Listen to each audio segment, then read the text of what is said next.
Hello, everybody, and welcome to the Empathy Podcast. My name's Leanne Butterworth. Today we are talking to Graeme Thom and Stephen Lee about empathy and firefighters. I've been looking forward to this one for a very long time. I mean, I have a 9-year-old boy, so who doesn't love a firefighter? But Graeme is a retired firefighter and speaker who aims to improve the mental health of firefighters and especially retired firefighters.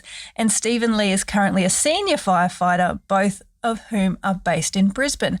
So today we're talking about the mental health of firefighters, what the public can do to better support our fireys, as well as what fireys can do to better support themselves and their peers. So we'll learn a bit about the experience of a firefighter.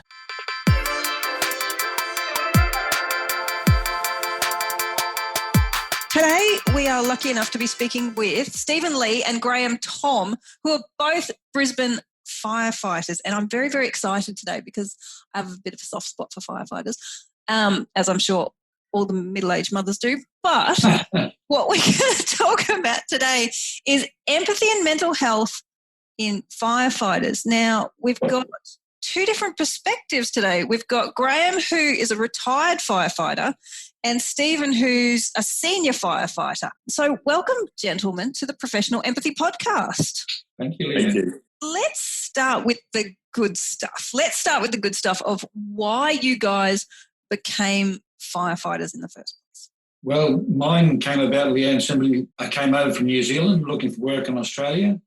I was in the city. I walked over the Story Bridge. I looked down into the Kent Place fire station, seen all these firefighters doing wonderful stuff, spraying water around, climbing up ladders, having an absolute ball.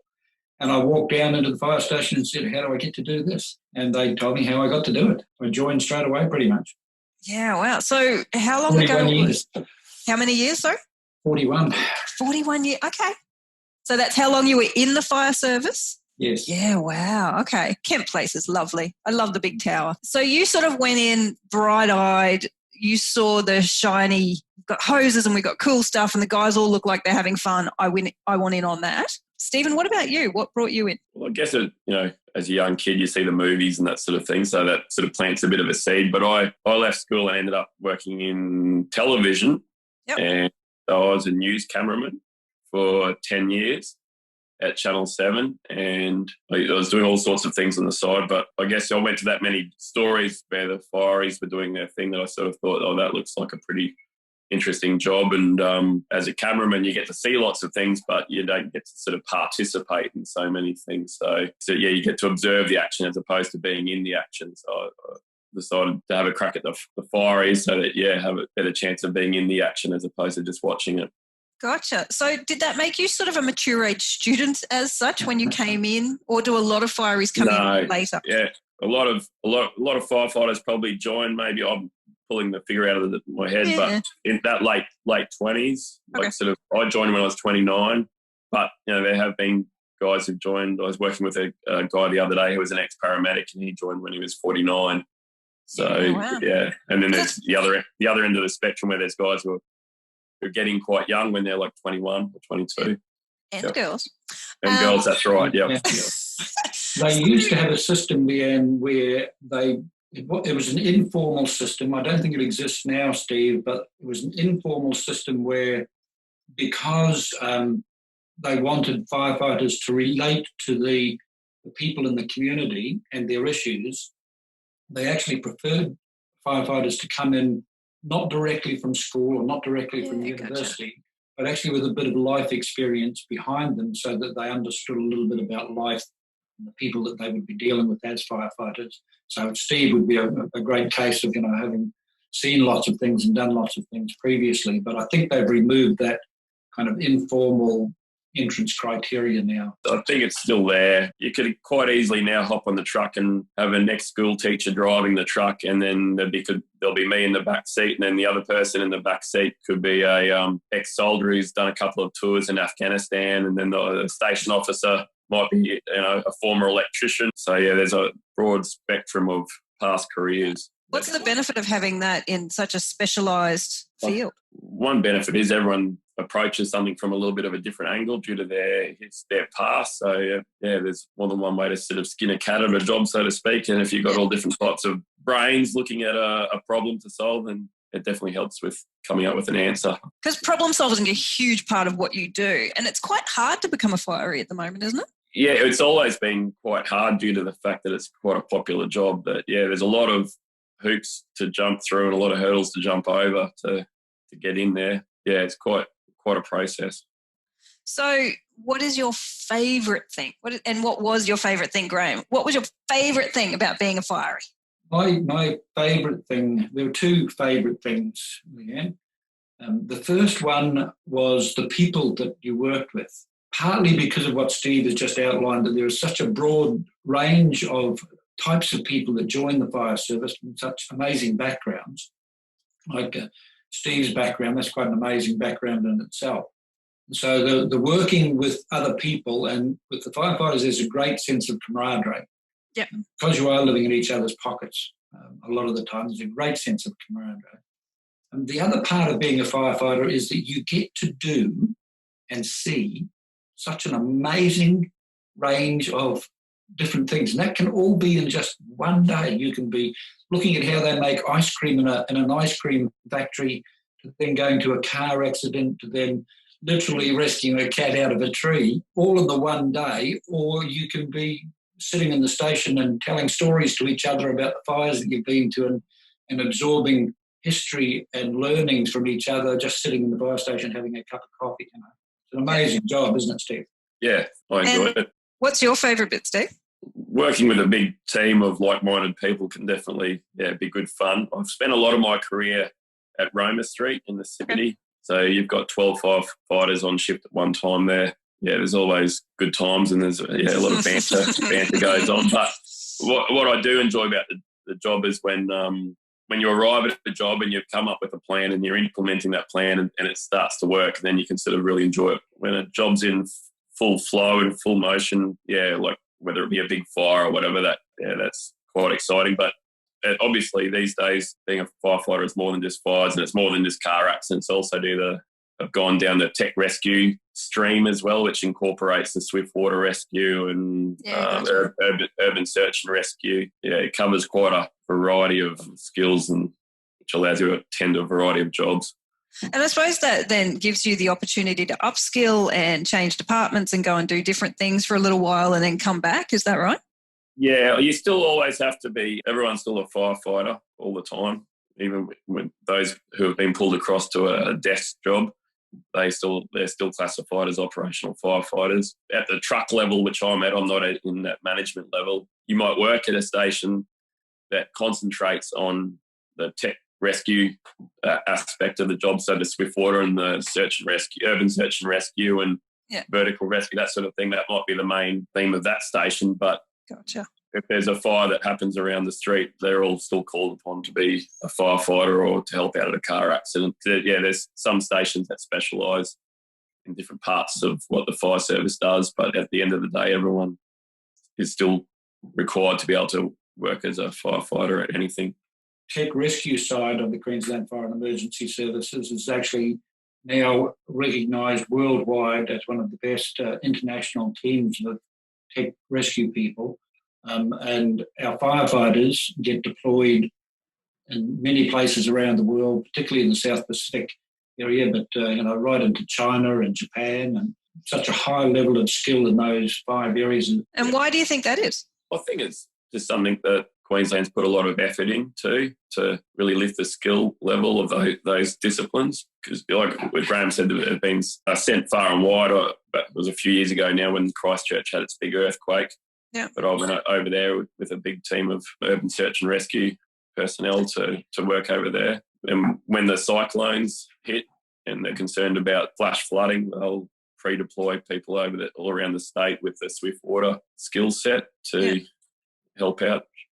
So then would things like that require a high level, and I suppose normal jobs too, but that would require a high level of coordination with like the SES and the police and the army and all those sorts of collaborations as well?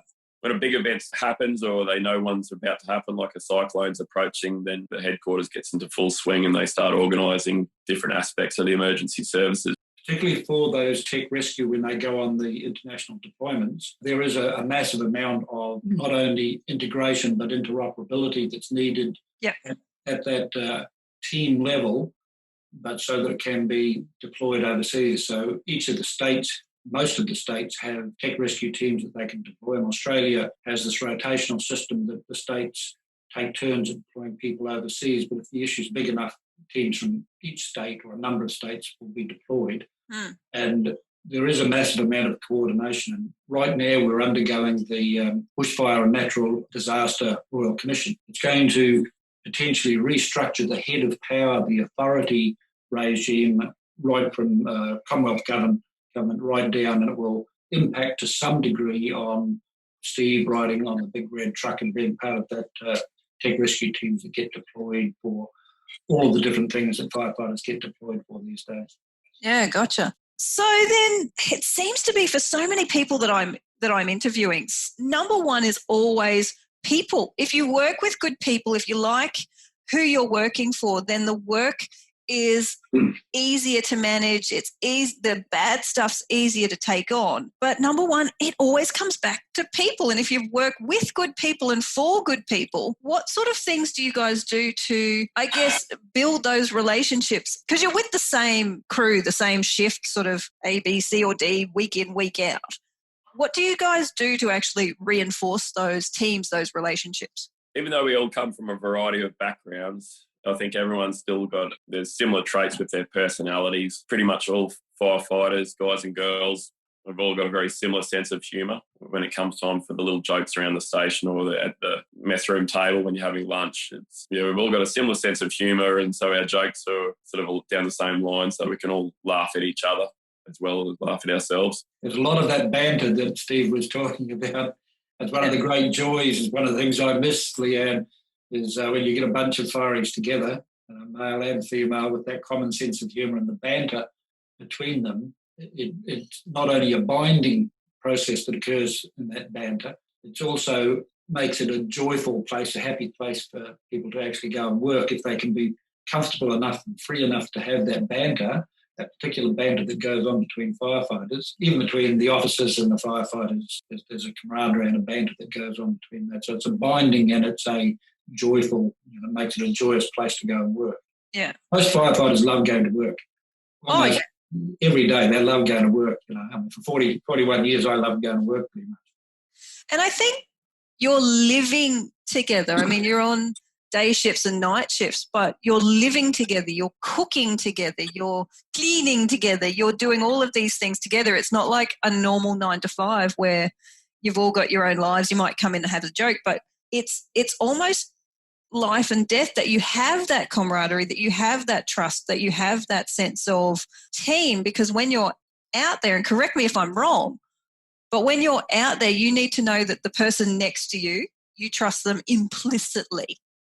Is that right? Oh, for sure. Yeah, we all have that banter and we all joke. And when you're driving around in the truck, just doing day-to-day things in the truck, you're always having a good laugh. But as soon as it becomes real and you're getting sent to something that could potentially be pretty serious, that's when you sort of go into that zone of it's game time. We have to be with our skills and be ready to go. We all play our role, our individual role at those jobs, but at the same time, you have to know that the person that's supplying you water from the fire truck, you have to make sure you have to have trust in them that they're going to be giving you water, because if you're inside a house and all of a sudden you run out of water, then that's not a very, very good situation to be in. Or even in a training environment, if you're going over the edge of a small cliff on rope, you want to make sure that the person who tied the knot for that rope that you're dangling on, that you have to have trust in them that they did it correctly. So, yeah, we have fun, but when we're serious, and we all have to have that trust in each other that we can all do our jobs that we have to do.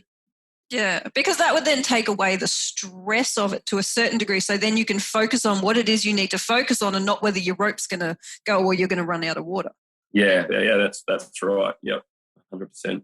So then what are some of, because we talk about in the podcast, we talk about empathy and mental health and things like that. And we've sort of said that, so having a good team and having that trust can protect you from some of the bad stuff. What is some of the bad stuff? Like, what is it that you guys have to deal with on a daily basis that I guess makes it harder to love what it is that you do? Because you don't have to go into detail, because I know there's some stuff. Oh, well, obviously when you attend an incident where someone's been severely injured or fatally injured, and that can be pretty nasty. Not so much to say it might be a motor vehicle accident and it's just that person that's deceased and the crews, the ambos and the police and fireys that are there, if it's a single vehicle, but it's when there's, I think when there's relatives or there's people that know that person there, so you've got a lot of grief going on at the same time, that's when it can be quite a sort of stressful environment. Some of the things that have occurred over the years as well, Leanne, and firefighters don't always find out what's going on in the lives of other firefighters at different fire stations as well. Although it's true that, say, at the Roma Street fire station where you might have 12 people, it used to be about 20 people, Steve, many years ago, but it's shrunk over the years, all living in each other's pocket, so to speak. It doesn't necessarily mean that you know what's going on in the lives of other firefighters at other fire stations. So there is actually a great deal of empathy that is needed between firefighters, because you never know what's going on in other firefighters' lives. And just as an example of that, for me, as the fire commander in the Brisbane region for a while, the Brisbane zone for quite a while, finding out many years later that the very first fire that one of the young firefighters went to, where 2 young children were killed in an accident, that he had 2 young children exactly that same age. And I didn't know that at the time. Yeah. And neither did the officer on the shift at the time either. But what that kind of situation means is that firefighters have to have a lot of empathy for each other, because the situations that they face, the circumstances that they come across, could be affecting them quite strongly in their own personal life as well. Right from day one, as was the case with this young firefighter, starting on his first day pretty much at that outstation, that small station. As much as we think of the incident and the firefighter might be traumatic, it could be the life experience that the firefighter brings in, or the people standing around that incident, or the friends and the family, or even perhaps the media attention would then contribute to. Do you guys look at the media around particular jobs, or do you shut it out? Usually they're at a bit of a distance, I guess. They're not sort of right in there and amongst it. Yeah, so, I mean... You've got great experiences here too, Steve, of being on, and I hadn't realised that to the full extent until we started this interview as well. You've been on both sides of this, so that's really interesting.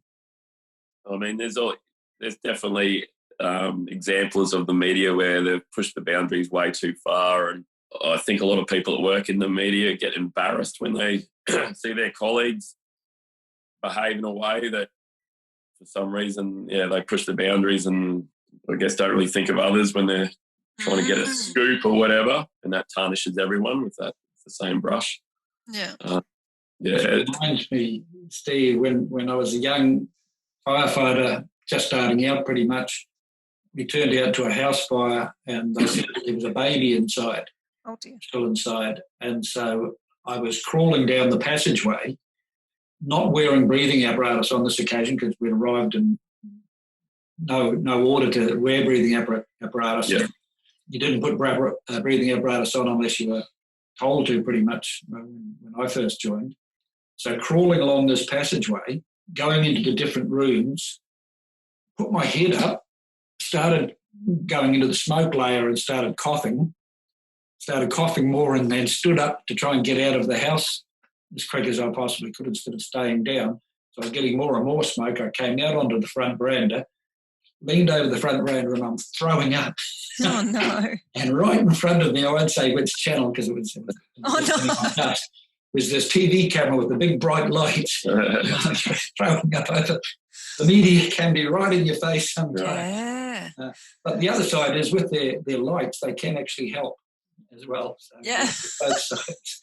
So what about on the flip side then? So I know of a firefighter who said he will not look at reports about a job. So for example, he had one of his worst jobs. That it got a lot of media coverage, but he would not look at that because he had to shut it off in his mind and move on, because if he thought of it, it would, I guess, inhibit his further jobs, or it would distract him, or it would traumatize him more. So he kind of had to say, no, I can't look at the media coverage about that particular job. Do you guys find that is useful? Yeah, I'd say there's probably some firefighters that are the same. I know there's like some of the ex-military guys that are in the job who've been over in the Middle East. They probably wouldn't sit down and watch a documentary about where they've been. Yeah, sort of look ahead, I guess. But for some, it could quite easily stir up some busy thoughts. There's actually another issue there as well, Leanne, in as much as I don't know whether you went to this incident, Steve. Tell me if you did, and if you want to keep talking about it. Yeah. Some years ago, there was an incident where a young overseas student was on her way to university, I think, on a push bike, going around a corner. Were you at this one, Steve? No, I know the one you're talking about, but I wasn't working that day. Yeah. A large truck, articulated semi-trailer truck, came around the corner and caught the young girl. And she died, and it wasn't a pretty sight. It was a horrible sight. But what it meant was that the crews had to be on that location for quite a period of time. Yeah, okay. And although the police cordoned off the area, and this is the job of the media, but it also makes it difficult for firefighters in these sorts of circumstances, and others, but on this occasion particularly for the firefighters, they had been there on site for quite some period of time. So two things were happening with the media.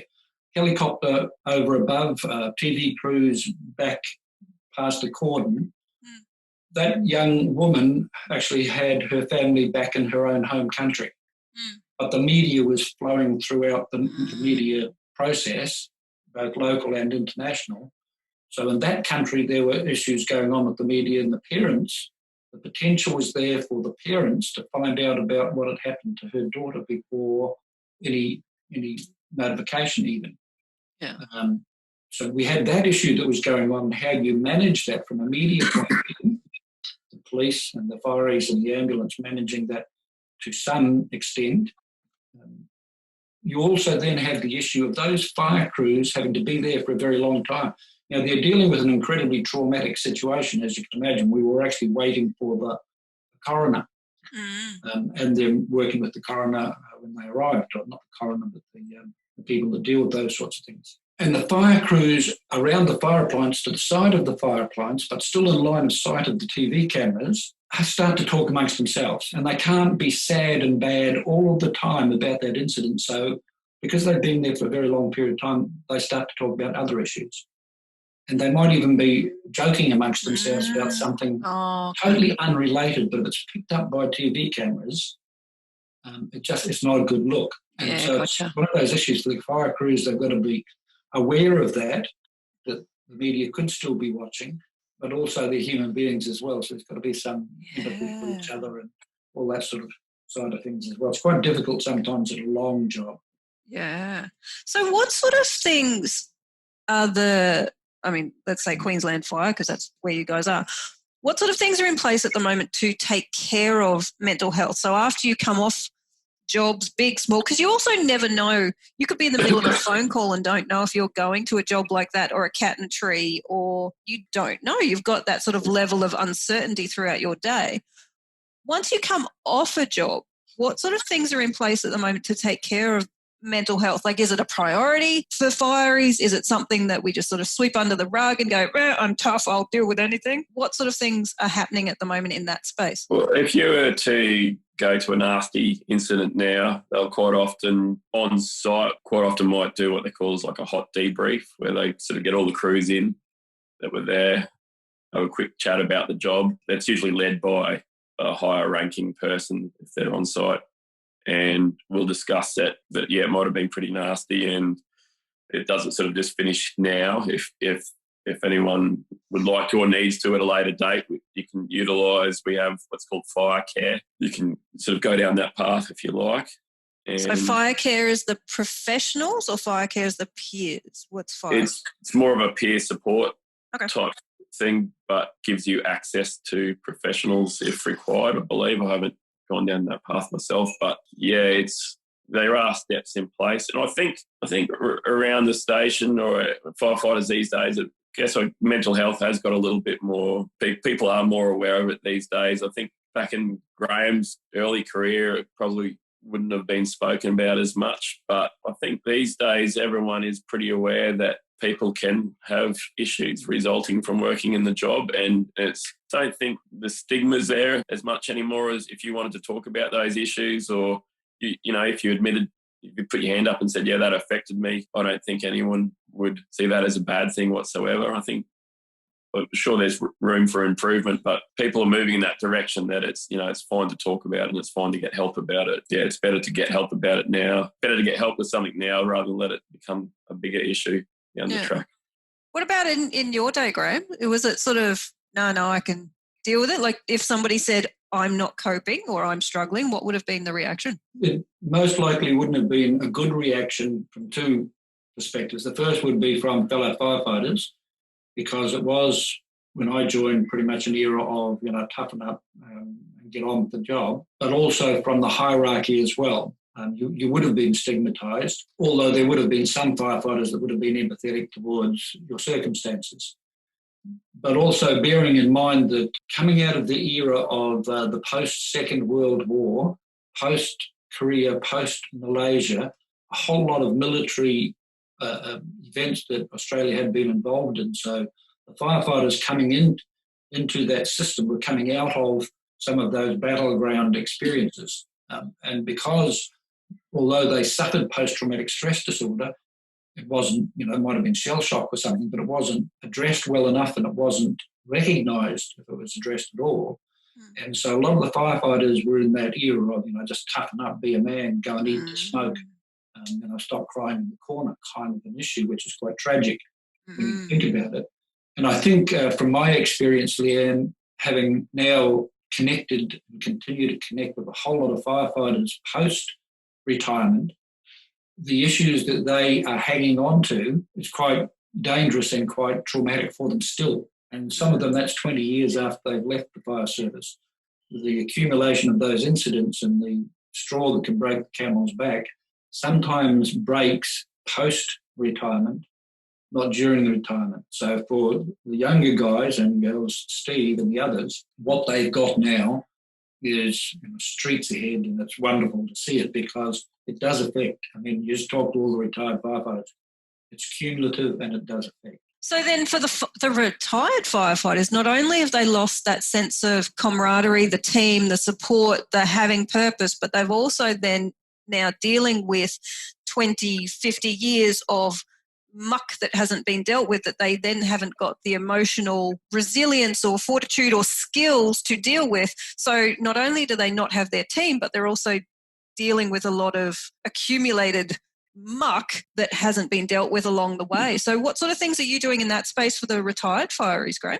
Formally, there's not a lot around. There is still post-retirement some opportunity to use the fire care services that Steve mentioned back into the fire service, but there's a limit to that process. There is a Retired Firefighters Association in most states, including Queensland, but there is also informal gatherings for retired firefighters that get together, and that's one of the things that Steve was talking about earlier on as well, where they just simply get together and they talk through their issues.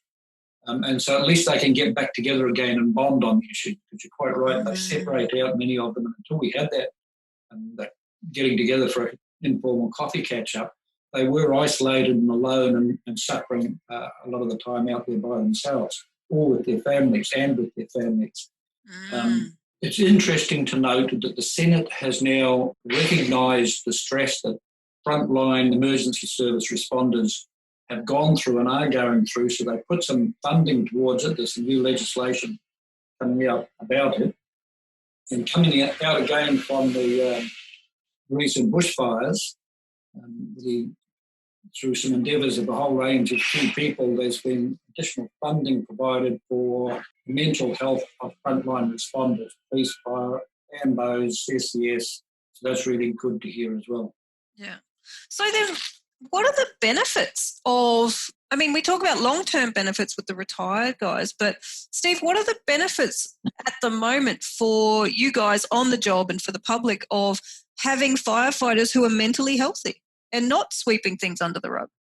Oh, I think things are working well up top, then you can go about your daily business sort of at a high level. If you've got some issues going on, I guess you're not going to perform 100%, which might be fine for 9 times out of 10. But if things aren't quite right in someone's head, and then you go to a job that could remind them of an issue or of a past experience, and then that could all of a sudden manifest into something big right there and then and have become an issue itself. So is there much happening in the proactive space? Because the fire care and thing seems to be if after something has happened or if after you're feeling stressed, you can go and get support. Is there much happening in the proactive space to sort of help guys get mentally healthy before they get on to jobs? I think it's more fire care side of things is they try and promote it. Like when you go through your recruit course, that's part of it. They'll have someone come in and talk about it, that it's there, and try and take away any stigma that there might be with regards to talking about something. So they're trying to plant the seed that it's from the get-go, trying to plant the idea that it's okay to talk about it into your career. Yeah. Yeah. So what's the benefit then of, I mean, if we talk about it's not weak to speak, for example, that's kind of thrown around. Mm-hmm. What is the benefit of the peer support network versus a group of psychs versus your family? Like, what is it that makes that group so special? Oh, I guess that, if you've got someone who knows what you do for a job, then they can relate to your experiences a lot better. And these days too, it's not quite the case of when you finish work, you just finish work and go home and you leave everything at work. I mean, there's up-team chat groups now out there in Messenger where, there might be a little chat group for a particular station. So even on their days off, they'll participate in some sort of banter or communication or whatever. So everyone's might go home, but you're still in contact with everyone. So that camaraderie is still there even on your days off. So what sort of support is in place for, and whether there is, because in my mind, yes, there's what you've just said. So there's the stuff at work, there's the peer support, there's the psychs, there's the groups of support for the fireys themselves and within the groups and the camaraderie and all that sort of stuff. So that's very team-oriented. What sort of support is there for the families? Because they would want to support you and love you and hear about what you're doing, but there would be things that you can't tell them, things that you can't share with them or don't want to or don't feel comfortable, or you want to protect them. So it's not like you can go into the nitty-gritty. Like, how do you manage that? Because without having them feel excluded. Yes, you might just have to water down your stories a little bit. Don't go into the nitty-gritty detail because you might have seen some nasty things and it sort of doesn't become normal, but you're maybe not even desensitized to it. But I wouldn't go into telling anyone outside of the job too much. I wouldn't go into any nitty-gritty detail of it. For them, they don't see those type of things.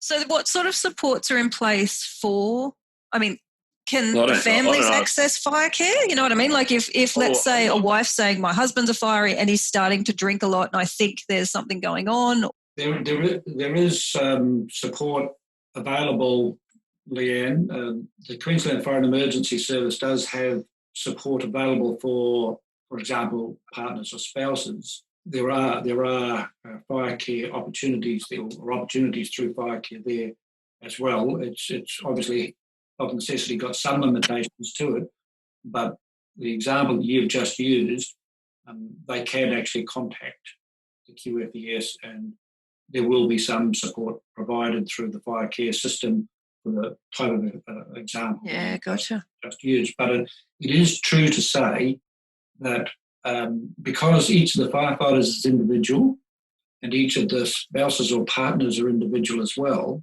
in as much as some firefighters find it beneficial to talk about the incident they've been to when they get home, but mostly in a very limited way, as Stephen said, they won't go into but they will talk about it with their spouse or their partner.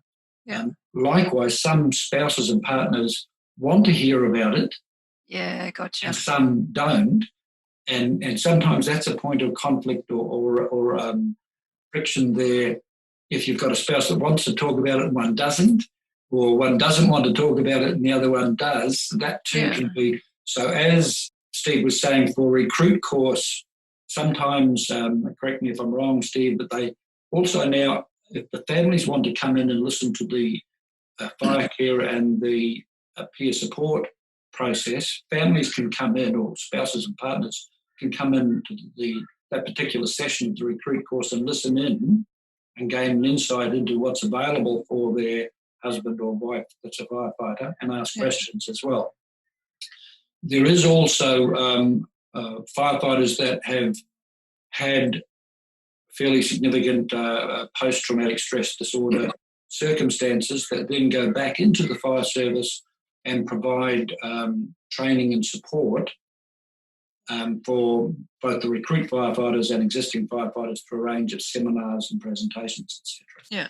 And I'm wondering, maybe there are groups out there, Stephen, for the spouses, like there are fly-in, fly-out spouse groups. There may be groups that are all the, wives and girlfriends of fireys who, or partners. Yeah, exactly. The partners of fireys who sort of go, oh, okay. And they can support each other in a way. Because you guys do go. You go on 2 days, 2 nights. You're home for 4 days. You go on 2 days, or you're out on assignment. That would be a world in itself to navigate. So what sort of things then? Because we've talked a lot about the support available from Queensland Fire. We've talked about support available with teams and things. What is it that fireys can do for themselves? Like, what are the sorts of things that can really amp up resilience or get guys and girls to take better care of themselves so that maybe they are that little bit more resilient, mentally healthy? I think maintaining a healthy lifestyle is pretty important. I think on each shift we're allocated time to, they call it wellness, but do a workout in the gym or, sit on the rowing machine or something like that. And I think these days everyone's pretty aware of what's a good diet and not so good diet, So, I'm not saying that everyone's a fitness freak, but I think there is an awareness there that to be healthy, you have to be able to exercise and eat reasonably well. We're not always like that, but I think starting with just being healthy physically also, that'll help you on the mental side of things too, I think. Yeah. So just at a station level, keeping up your fitness and definitely help. Yeah, is drinking culture changing in the fires? I'd say it has. I'm only going off the stories I hear of the good old days, but I think the good old days were very similar across a lot of jobs. Like the good old days of television, there was pretty heavy drinking culture way before I started.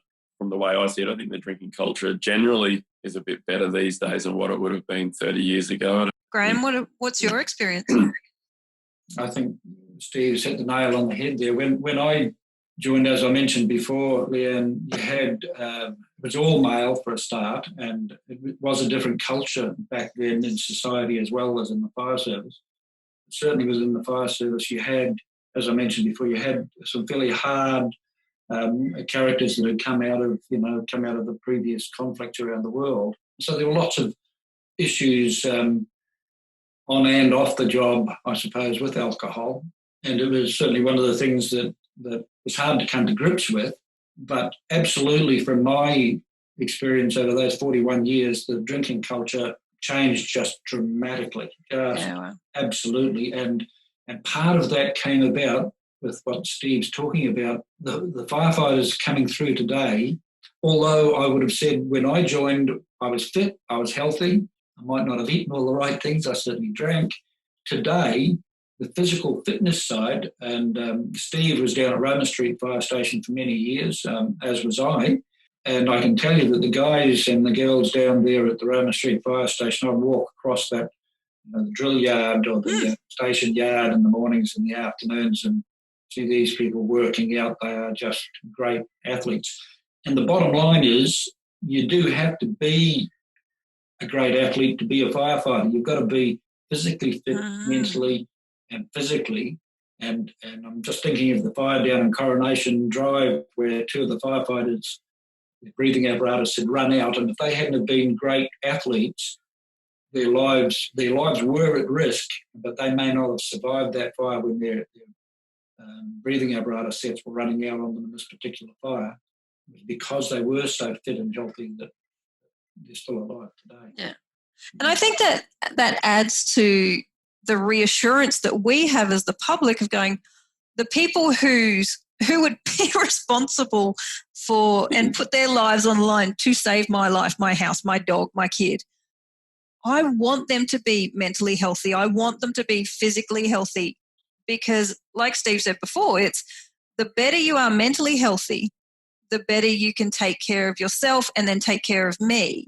But also the better you are physically, the better you. So I feel as the public, I feel much more reassured knowing that that is a priority and it's getting away from this sweep it under the rug drinking culture because I don't want them rocking up to my house. So what's it like then? Because you guys, I guess, are in a little bit of a unique position compared to, let's say, the police and the paramedics. It might just be the icing on the cake, but everybody waves at a fire truck. Kids go up, and I've seen kids and mums just start turning into babbling idiots around fireys because you have this larger-than-life superhero persona. What is that like? And is that something that has to be managed, especially when you're coming away from jobs? You're right. I think the big red truck certainly does get a lot of attention. And I think we try and use that to keep people's image of the fire brigade positive. You know, that's why we've got stickers to give out to the kids and that sort of thing. We try and create that image or keep that image going that we're there to help and we're friendly people. And it's adding that humanity to it. So I guess it's twofold. The first one is it's important for you guys to do it. I think, like, if you see a kid on the side and he's telling you to toot the horn and you toot the horn and it makes their day, does it get exhausted constantly having to be the nice on-show guy who's nice to kids, or is there a benefit to that? I think I don't find it tiring. I don't think anyone finds that sort of hard work. And I guess the benefit is that it helps keep that trust going with the community that we're there to help. I don't see any downsides to it. Where do you think that's come from? Because people don't seem to react the same to ambulance or police officers the way they do to fireys. Like, what is that? I don't know, maybe because, Fireman Sam, you got a lot of kids, when they grow up, there's a lot of stuff to do with big red fire trucks, and which works in our favour. So it's been like that for a long time. Do you find as well, because the paramedic, Tammy, the paramedic that I was talking to, was saying there's a lot of, not misinformation, but people thinking that they're experts now in ambulance stuff. Do you get that as much in the fiery world where the public are trying to do your job for you? No, I don't think so.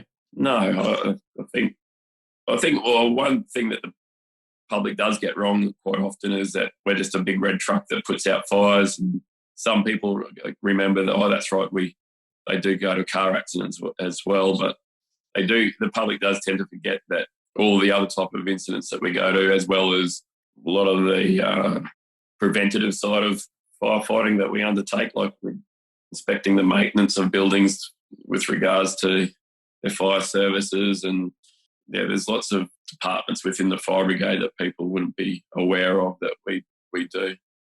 Yeah, okay. And for the fire, it's got a pretty good reputation, I think, these days of managing big events, like, when the big cyclones and that sort of come in. Our management process handles that pretty well, I think. Yeah. Because normally what I do at the end of these, I go, hey, what would you like the public to know?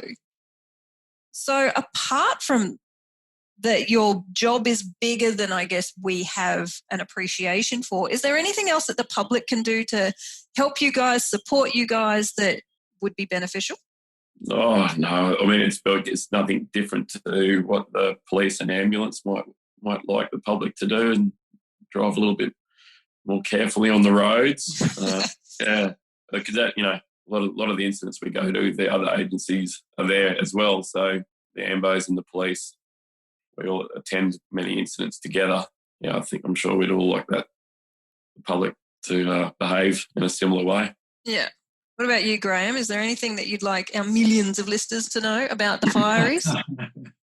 Well, look, just quickly going back to that issue about that response to firefighters, one of the reasons that firefighters are held in such high regard, almost in a heroic concept on some occasions, is that the police, although they do lots of similar things to firefighters, they can also they've got a downside to their role that they play. In other words, people could think they're baddies if they're doing the wrong thing. For the AMBOs, although they do many similar things as well, they aren't seen as the rescuers, as the heroes. So there's very little downside, very little down for firefighters because, generally speaking, they help people, the same as the AMBOs. They are there to bring order out of chaos, similar to the police. So they're kind of, each society needs some kind of aspirational, heroic Gotcha. group. We need our knight in shining armour. Yes, you need the knight in shining armour. So the fire service fulfills that role quite nicely. And that's why the firefighters, and I think, Steve, you'll agree with me on this, the reputation of a firefighter is paramount. If another firefighter brings the firefighters down with a bad action, it affects every single firefighter. It affects the whole reputation for every individual firefighter and the organisation. That's why we protect that reputation so strongly, because it is this great organisation that most of us love to work within, and the community agree with that. And there is some evidence that the community needs that knight in shining armour, that lady in shining armour as well these days. Yeah. So what would you, Graeme, given that you're now retired and you're helping the guys who are coming through and helping the guys who have also retired, what's your advice for the guys and girls who are in the fire service? Like, what sort of things can they be doing now to improve their mental health, improve their longevity, improve all that sort of stuff? Like, what have you learned on the flip side that you would want the younger crews to know? It's a really good question, Leanne. That's a really good question, and one that I'm still coming to grips with. One of the questions that I ask retired firefighters when I'm doing interviews with them is, what would you say to yourself, to your young self, joining the fire service, on how to do exactly what you said, how to prepare yourself mentally and throughout your time in the career? And some of it is institutional stuff that the organisation can help firefighters with, and some of it's stuff that the firefighters can help themselves. And so one of the questions I was asked recently in an interview by an external interviewer was, how do firefighters deal with the community when somebody in the community might be angry with you? And so it's that kind of the extra training that can be given to firefighters on how to deal with the people that they're interacting with, the more deeper emotional, empathetic side of things that firefighters can learn and can then use. And so, for example, when I was asked that question about anger, the answer, because it was a specific case that was being put to me, is anger is generally about the past. And so when somebody's being angry with you, your mental frame ought to be not only protecting yourself immediately physically, but also, why is this person so angry? What's making them angry? Not reacting to their anger with either your anger or dismissive or with your own emotion. I think you mentioned that a little bit earlier yourself. So it's teaching firefighters how to respond to the highly emotional aspects of the organisation. That's both with the people they're dealing with externally and internally. Absolutely. Being forgiving and flexible internally and externally with the emotions that quite often peak and troughs in the fire service as emergency services. So that's one of the things that I do and have done. So I have empathy training, and I now do that online. So I've got an online course that's coming out, and it teaches people how to manage emotions and how to be aware of emotions and how to make somebody feel heard and valued. But I also have another business that's called Lose Your Mind Empathy Training. And it uses virtual reality to give people an insight into what it's like to have a severe mental illness and then get them to think about their approach. Now, I took that to the United States last year, and fireys and police and magistrates and psychs, a huge number of people did it. It was in Iowa. But one of the key learnings from that for the fireys and the police especially was if somebody is mentally really struggling, so they're having psychosis, let's say, they're more likely than anything to be afraid, but they'll appear angry. And it's looking at your energy and going, okay, how do I approach somebody who I think is angry versus how do I approach someone who I think is terrified? And that all comes back to emotional intelligence and self-awareness to go, okay, how do I respond? And then that becomes our responsibility. And it's like you were just saying, when somebody tells you something that you sort of go, where you think, oh, wow, I don't know how to respond to that, people can tend to get defensive or they shut down or they give them advice. And so what I try to do in my training is say, okay, they're allowed to feel however they feel.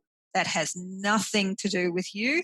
Your job is to make them feel valued, make them feel important, and then they'll tell you anything. So, yeah, it's that.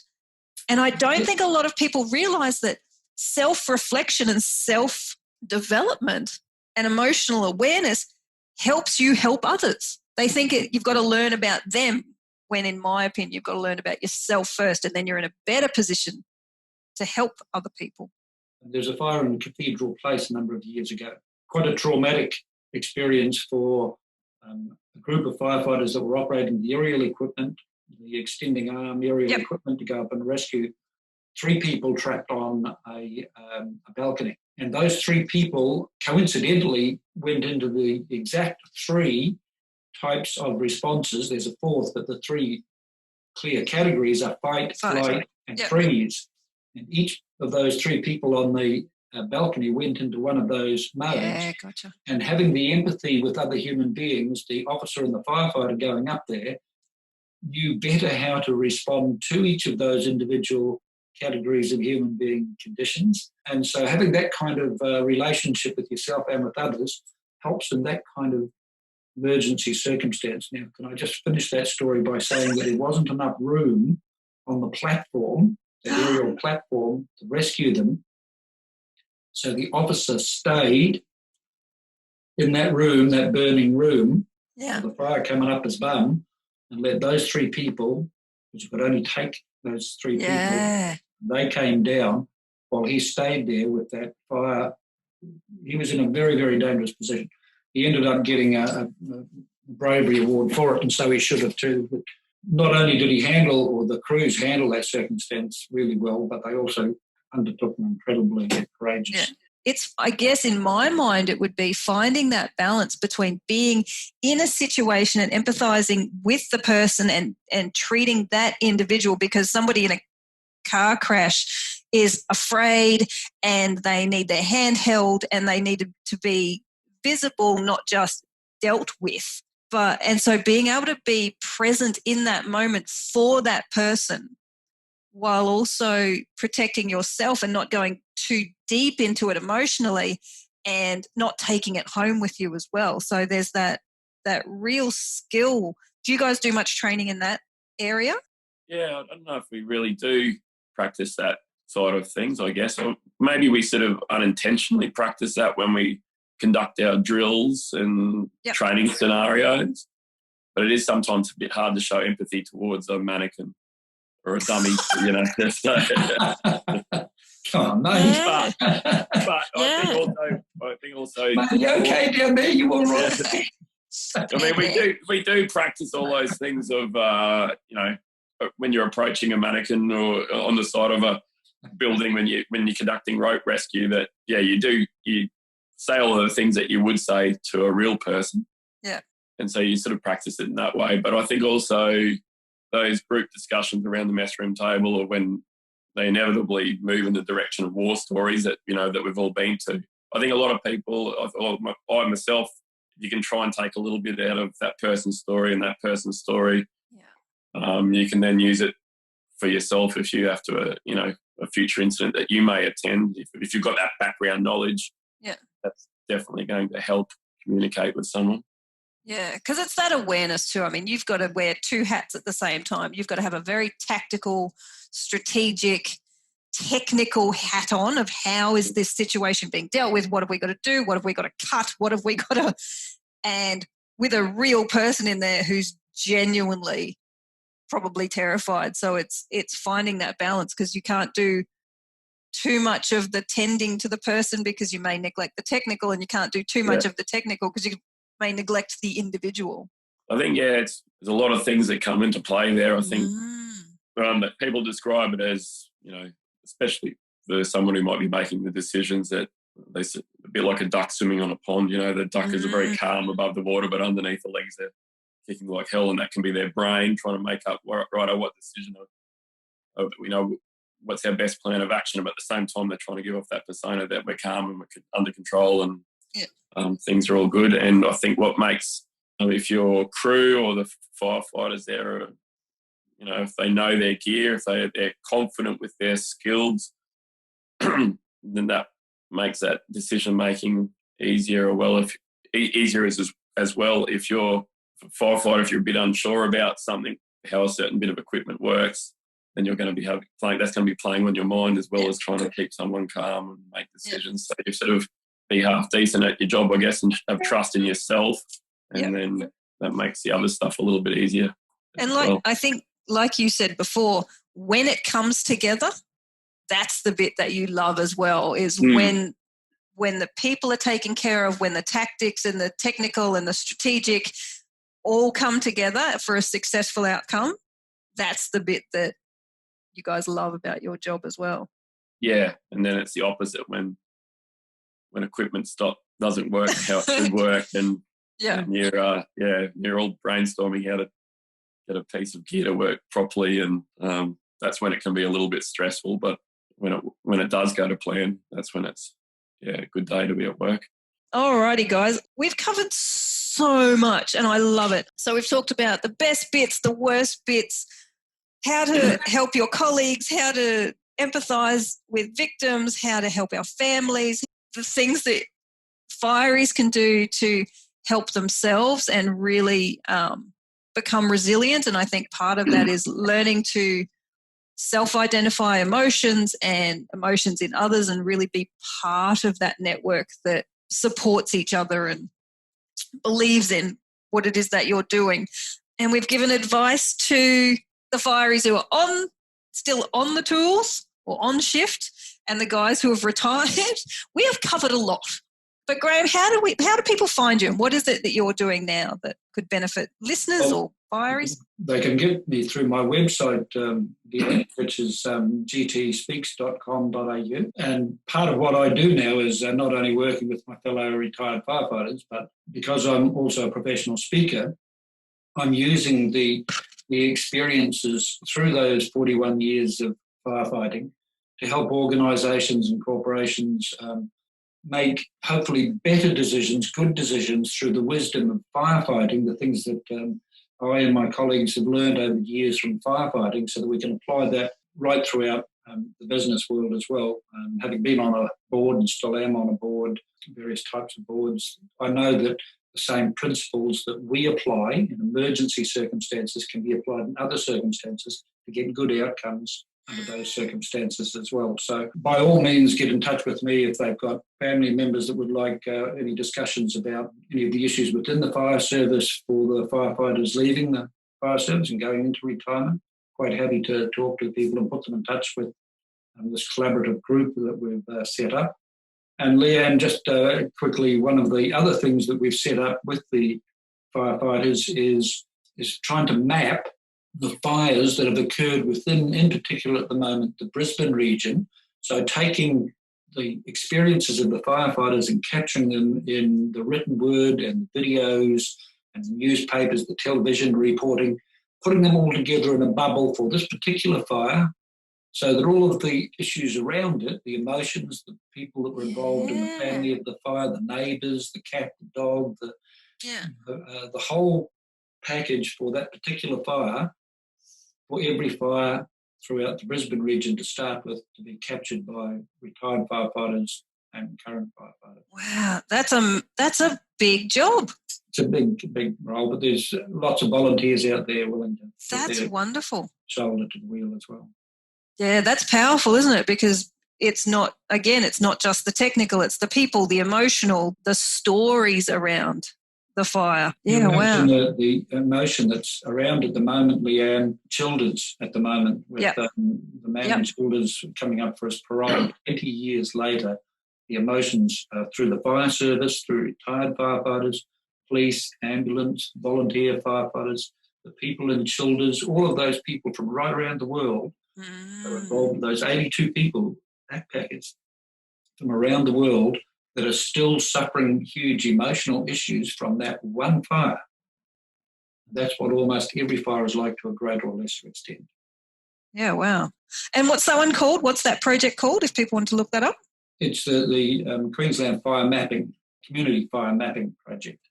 Lovely. Well, I'm going to put all your details before. Stephen, you don't have a side hustle you'd like to promote? No. It has been an absolute joy speaking to both of you. Thank you so much. Stay well. Stay safe. Well, in particular, Steve, because he was feeling crook today. He's had the flu, so I want to get that on record. So thanks, Steve. Yeah. No worries. He's COVID-free, but he's got the sniffles, and we don't like that. That's it. Actually, Graeme, you mentioned that the Childers fire. I was up in Childers for Channel 7 when that all went down. So I wasn't there for the fire itself. I went up a couple of days later when the story, I guess, turned towards more the trying to track down the chap that caused all the dramas. So we're running all over the countryside. Were you there when they caught him, Steve? Yeah, I wasn't there. I was up there on the day they caught him. It was an amazing experience. The whole town, this amazing communication just spread rapidly through the whole town that they'd actually caught him, they'd found him. It was an amazing experience to be there. So you were actually up there doing filming. You might have filmed me doing some of it. Quite possibly, yeah. I remember we spent a lot of time when the big manhunt was on, and then also a lot of time, like when I was there was relatives of the victims had made their way to Childers, and there was a lot of those personal type stories going on in the town itself. It was quite an emotional town for a while there. Still high emotion.